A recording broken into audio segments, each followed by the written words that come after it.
नमस्कार, plus news में आपका स्वागत है। मैं हूं आपके साथ राजकृष्ण। डलते अभी तक की मुख्य हेडलाइंस पर। एनडीए को मिला बहुमत, 7वीं बार सीएम नीतीश कुमार बनेंगे बिहार के मुख्यमंत्री।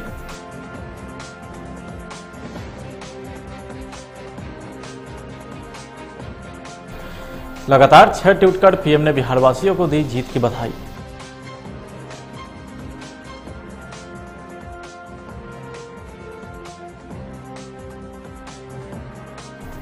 सासाराम के सभी 6 सीट महागठबंधन के खाते में गई।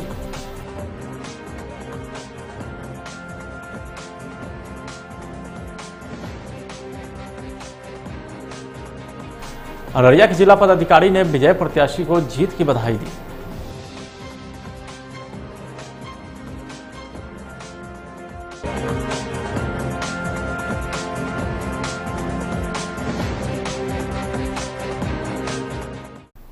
अब खबरें विस्तार से।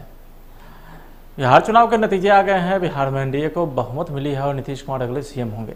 पार्टी वाइज प्रदर्शन की बात करें तो बीजेपी को 74 सीटें, जदयू को 43 सीटें, वीआईपी और हम पार्टी को 4-4 सीटें मिली है, जबकि आरजेडी को 75, कांग्रेस को 19, सीपीआई को 12, सीपीआई एमएल को 2, एआईएमआईएम को 5, बीएसपी को 1, एलजेपी को 1 और एक निर्दलीय उम्मीदवार को जीत मिली है। लेकिन बिहार गवर्नमेंट के 9 मंत्री को विधानसभा चुनाव में करारी शिकस्त मिली है। जदयू के 7 और बीजेपी के 2 मंत्री को हार का सामना करना पड़ा है। जदयू के जिन मंत्रियों को हार का मुंह देखना पड़ा है उनमें शैलेश कुमार, खुर्शीद आलम, कृष्णनंदन वर्मा, जय कुमार सिंह, लक्ष्मेश्वर राय, रामसेवक सिंह और संतोष कुमार निराला शामिल हैं।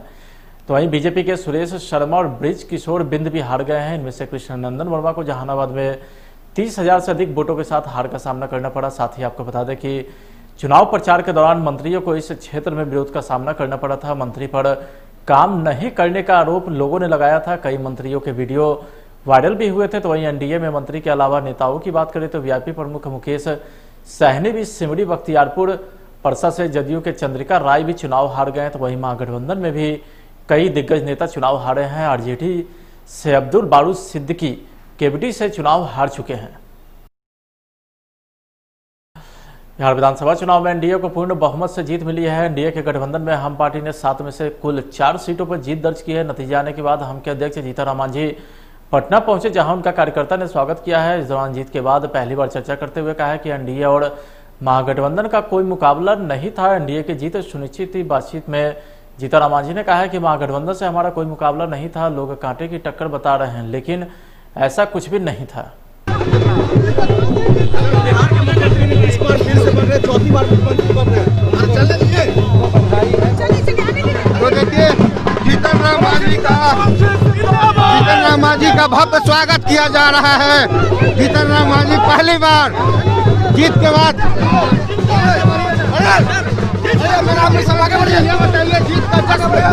आज के दिन क्या कहेंगे? पहली प्रतिक्रिया? कोई प्रतिक्रिया नहीं है, सामान्य रूप में हम लोग काम करने वाले हैं। जनता ने जो जवाबदेही सौंपी है उसको ठीक ढंग से निर्वहन करने का संकल्प हम लोग ले रहे हैं। क्या लगता है जितनी इस कठिन परिस्थिति में जीत मिला है, आप मानते हैं कि मुकाबला बहुत टाइट था? नहीं, कुछ मुकाबला नहीं था, कुछ मुकाबला नहीं था। भले मानने वाले जो लोग कहें, लेकिन मुकाबला कुछ नहीं था, कोई मुकाबला नहीं था। चलिए ऐसे काहे कर दिए लोग?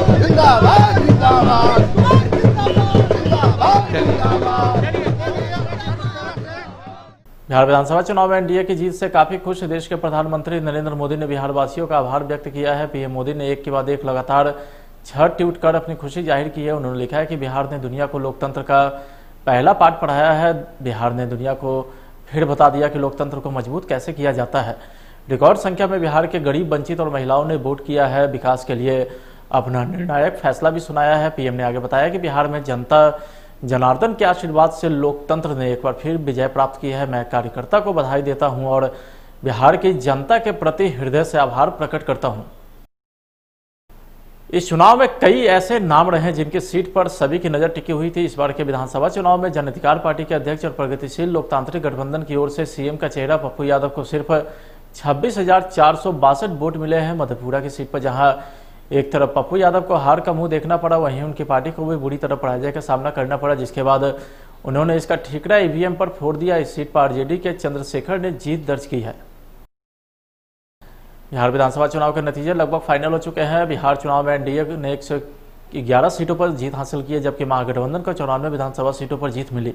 इस बार के चुनाव में सबकी निगाहें द प्लूरल्स पार्टी की पुष्पम प्रिया चौधरी के ऊपर भी थी, जो नोटा से भी कम वोट लाई। दोनों सीट पर पुष्पम की जमानत जब्त हो गई है। पुष्पम ने हार के बाद ईवीएम मशीन पर सवाल खड़े किए हैं। द प्लूरल्स पार्टी की पुष्पम प्रिया चौधरी इस बार बिहार की 2 सीटों पर चुनाव लड़ रही थी, जिन्हें ईवीएम में धांधली का आरोप लगाया। पुष्पम प्रिया 20वीं सीट से चुनावी मैदान में थे, जिन्हें मात्र 1195 वोट मिले हैं। इस सीट पर नोटा को 2407 वोट मिले हैं। जमुई जिले के चकाई विधानसभा से निर्दलीय प्रत्याशी के रूप में सुमित कुमार सिंह ने बाजी मारी है। पूरे बिहार में अभी तक सुमित कुमार सिंह एकमात्र ऐसे चुनाव जीतने वाले उम्मीदवार हैं जिन्होंने निर्दलीय प्रत्याशी के तौर पर बाजी मारी है। अब तक जितने भी रिजल्ट सामने आए हैं वे उम्मीदवार दलीय टिकट पर चुनाव जीते हैं, लेकिन सुमित सिंह ने राजद, जदयू और लोजपा समेत तमाम पार्टियों के उम्मीदवारों को जोरदार झटका दिया है। निर्दलीय प्रत्याशी के तौर पर सुमित सिंह ने 45,300 से अधिक वोट लाए हैं, जबकि आरजेडी के सावित्री देवी को 44,700 से अधिक मत हासिल हुए हैं। चकाई सीट पर जदयू के संजय प्रसाद को 39,205 और लोजपा के संजय कुमार मंडल को 22,575 वोट हासिल हुए हैं। बिहार विधानसभा चुनाव की मतगणना के बाद लोकतंत्र के महापर्व मतदान की समाप्ति बिहार की जनता ने जश्न मनाकर दिया है। पूरे बिहार में कई नई चेहरे तो कई पुराने चेहरे भी सामने आए, जिससे कार्यकर्ता ने धूमधाम से जश्न मनाया। पटना साहिब से एनडीए भाजपा प्रत्याशी नंदकिशोर यादव की लगातार 7वीं जीत के बाद पटना साहिब के कार्यकर्ता और जनता में खुशी देखी गई। उत्साहित कार्यकर्ता ने भांगड़ा बैंडबाजे की ताल पर जमकर नाचा और एक दूसरे को मिठाई खिलाकर बधाई दी।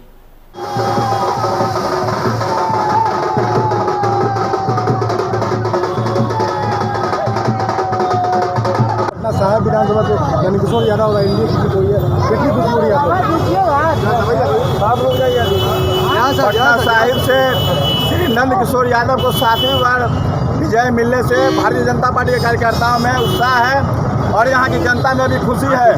जिस प्रकार से उन्होंने अब तक यहाँ के लोगों को अपेक्षा और आशा के अनुरूप विकास कार्य किया है, यहाँ के लोगों में पूरा विश्वास है। इसी भरोसा के साथ उन्होंने पुनः जिताने का काम किया है। खुशी कि मैं बता नहीं सकता हूँ। नंदकिशोर यादव यहाँ के धरोहर है और रहेंगे। नंदकिशोर यादव जिंदाबाद, जिंदाबाद, नंदकिशोर यादव जिंदाबाद। सासाराम विधानसभा सीट से राजद प्रत्याशी राजेश गुप्ता की जीत पर कार्यकर्ता में खुशी का माहौल है। राजद के राजेश गुप्ता को 83,303 मत मिले, जबकि उनके निकटतम प्रतिद्वंदी जदयू के डॉक्टर अशोक सिंह को 56,880 मत मिले हैं। इस प्रकार राजेश गुप्ता 26,423 मतों से चुनाव जीत गए। चला जी भी वाला साइन कीजिए ना, भी वाला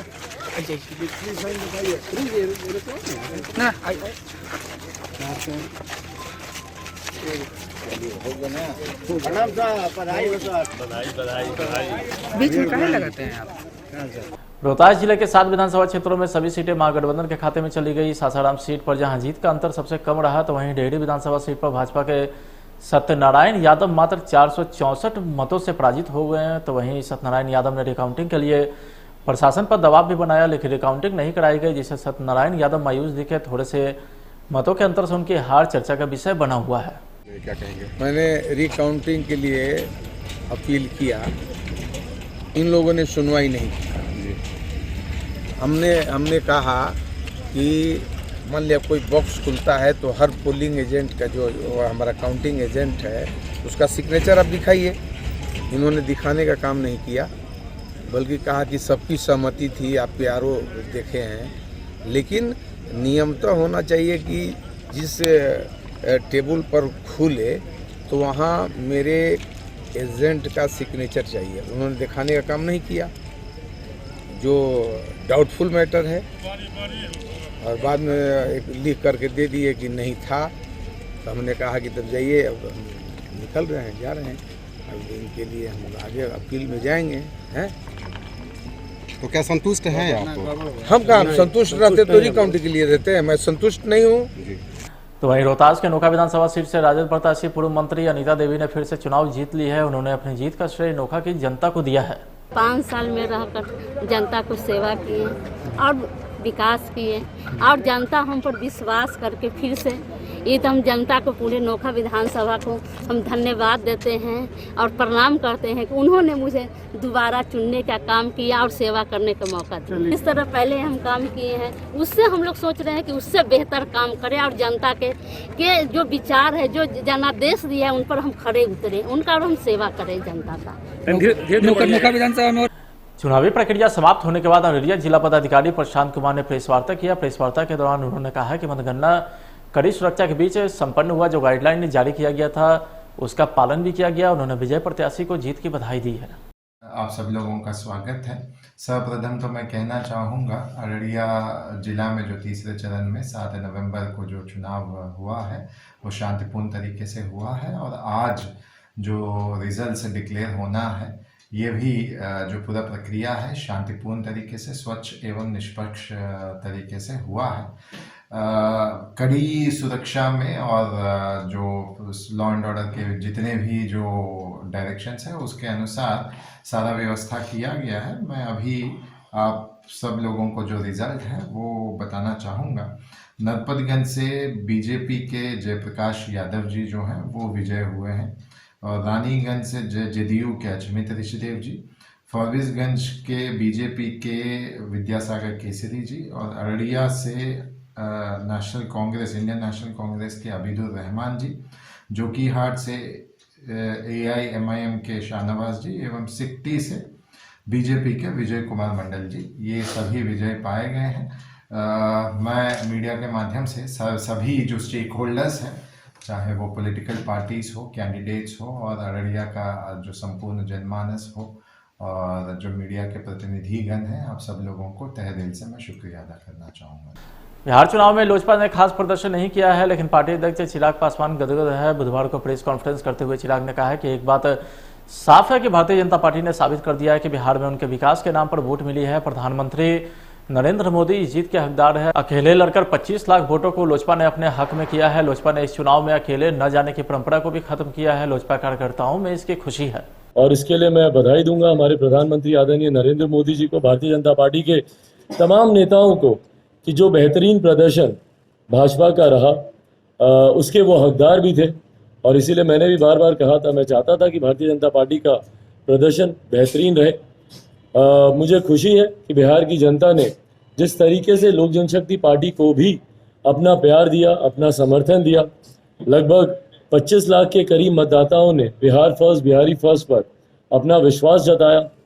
लगभग 6% के आसपास जिस तरीके से लोक जनशक्ति पार्टी को मत प्रतिशत मिला और अकेले लड़ने पर मिला, मुझे खुशी है इस बात की। और उसके लिए मैं तमाम अपने पार्टी के कार्यकर्ता, तमाम पार्टी के नेताओं का मैं धन्यवाद करूंगा कि जिस तरीके से अकेले लड़ने की ताकत लोक जनशक्ति पार्टी ने दिखाई। आज तक हम लोग को हमेशा यही कहा जाता था कि भैया कुछ लघु पार्टी है, जब किसी के साथ लगेगी तभी कुछ होगा। पर मुझे खुशी है कि जिस तरीके से पार्टी ने अकेले चुनाव लड़ने का फैसला किया, मजबूती से पार्टी ने चुनाव लड़ा और जिस तरीके से मत प्रतिशत लोक जनशक्ति पार्टी को मिला इन चुनाव परिणामों के बाद, इसने पार्टी में कहीं ना कहीं एक नई ऊर्जा ये लेकर आया। और हम लोग की सोच भी यही थी।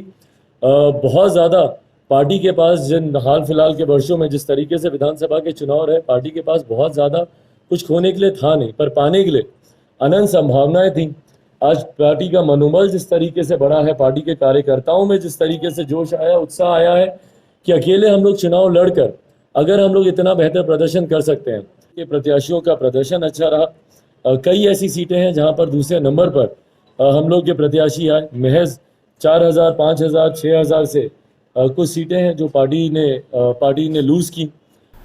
पटना सिटी स्थित जीसस एंड मैरी स्कूल में कोरोना से बचाव को लेकर जागरूकता कार्यक्रम चलाया गया। इस महामारी से अपने आप को, अपने परिवार को तथा समाज को कैसे सुरक्षित रखा जाए, इसके लिए NDRF की टोली के द्वारा विद्यालय में पढ़ने वाले छात्र, छात्रा और शिक्षक को कुछ मुख्य बिंदुओं का पालन करने का भी निर्देश दिया गया, जिसमें सबों को चेहरे पर मास्क लगाने, 2 गज की दूरी बनाए रखने के अलावा बार बार साबुन से हाथ धोना भी बताया गया।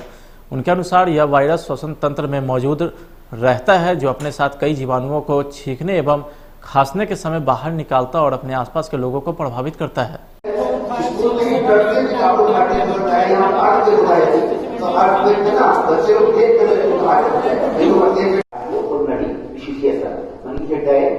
बेटा को फिर से जिंदा करना, दैट्स कॉल्ड सीपीआर। तो हार्ट को ठीक करने का तरीका क्या है? सीपीआर। तो सीपीआर का मतलब क्या हो गया? दोनों हाथ को एक दूसरे के ऊपर रख करके चेस्ट के बीचों बीच सीधा 30 बार दबाना और 2 बार मुंह से मुंह में नाक को बंद करके सांस लेना। क्या करता है? सीपीआर। 15 सेकंड का है ना ये डिफिनेशन सीपीआर का। 15 सेकंड का डिफिनेशन से लोग। रोहतास जिले के संझौली में एक पिकअप की चपेट में आने से 70 साल के वृद्ध की मौत हो गई। बताया जाता है कि 70 वर्षीय छट्टू प्रजापति मिट्टी वर्क का मजदूरी कर जब लौट रहे थे, इसी दौरान एक पिकअप वैन की चपेट में आ गए, जिससे वह बुरी तरीके से घायल हो गए। परिजनों ने उन्हें इलाज के लिए सासाराम के सदर अस्पताल लाया, जहां रास्ते में ही उनकी मौत हो गई। मेरे पिताजी अपने मिट्टी का काम करके दलान से घर जा रहे थे। वो पश्चिम साइड की तरफ के रास्ता से जा रहे थे। वो उत्तर साइड की तरफ से पिकअप आ रही थी और धक्का मार के चली गई। क्या नाम है मृतक का? मृतक का नाम छट्टू कुम्हार। उम्र कितना है? 70 साल है। मतलब ये अपने घर से निकल रहे थे? नहीं, दलान से घर जा रहे थे। पिकअप वैन से टक्कर लगी। अपने रास्ते से जा रहे थे, पश्चिम की तरफ से घर जा रहे थे दलान से काम करके। वो उत्तर दिशा से गाड़ी आई, मार के पीछे से चली। तो वहीं रोहतास के काराकाट थाने में तैनात होमगार्ड के कांस्टेबल ललन सिंह की शौच करने के दौरान बाथरूम में गिरने से मौत हो गई। बताया जाता है कि सुबह में वे शौच के लिए बाथरूम गए थे, उसी दौरान उनका पैर फिसल गया और अपने बाथरूम में ही गिर गए। गंभीर चोट लगने से वे घायल हो गए। लोगों ने उन्हें इलाज के लिए सासाराम के सदर अस्पताल लाया, जहाँ इलाज के क्रम में ही 50 साल के कांस्टेबल की मौत हो गई। श्री शिवनाथ सिंह हुआ, स्वर्गीय शिवनाथ सिंह पिताजी। घटना कैसे हुआ? घटना हुआ ये लैट्रिन गए मॉर्निंग में। लैट्रिन जाने के क्रम में 2 लैट्रिन है, एक लैट्रिन खुला था, एक बंद था। कोई कंस्टेबल वहीं उसी में गिर गए लैट्रिन में, और वहाँ कंस्टेबल खोजने लगे कि ललन सिंह कहाँ गए, ललन सिंह कहाँ गए। फिर उन्हें पता चला कि लैट्रिन बंद है, तो वो खोलने गए, देखे कि उसी में गिरे हुए हैं और घड़ घड़ आवाज़ आ रही है, सांस ले रहे हैं कड़ा। और तो उसके बाद ये लोग वहाँ से सासाराम सदर अस्पताल आए, हम लोग को खबर किए। तो इनके परिवार में इनकी पत्नी और 4 बेटियां हैं, लड़की हैं और सब आई यहाँ सब। यहाँ से फिर थाना प्रभारी बहुत कोऑपरेट किए, वहाँ से काराकाट थाना लेकर के आए थे और बच्चियों को भी गांव पहुँचाया। बाकी यहाँ से ही करा करके ऑक्सीजन लगा के एम्बुलेंस से। क्या नाम है मृतक का? ललन सिंह। उम्र कितना है? 50-52 के करीब होगा। कौन लगते हैं आप उनके? हम उनके चाचा के लड़के हुए। बड़े हुआ क्या था इनको? हुआ कुछ नहीं, गिर गए थे लैट्रिन में। गिरने के बाद ब्रेन में चोट लग गई। पहले से भी तबीयत खराब था? कुछ नहीं, पहले से तो बहुत ही स्वस्थ आदमी थे। अभी भी उनका चेहरा वगैरह देखिएगा। क्या नाम पड़ेगा आपका? मेरा नाम संजय कुमार। फिलहाल आज की खबरें बताइए, आप देखते रहिए प्लस न्यूज़। नमस्कार।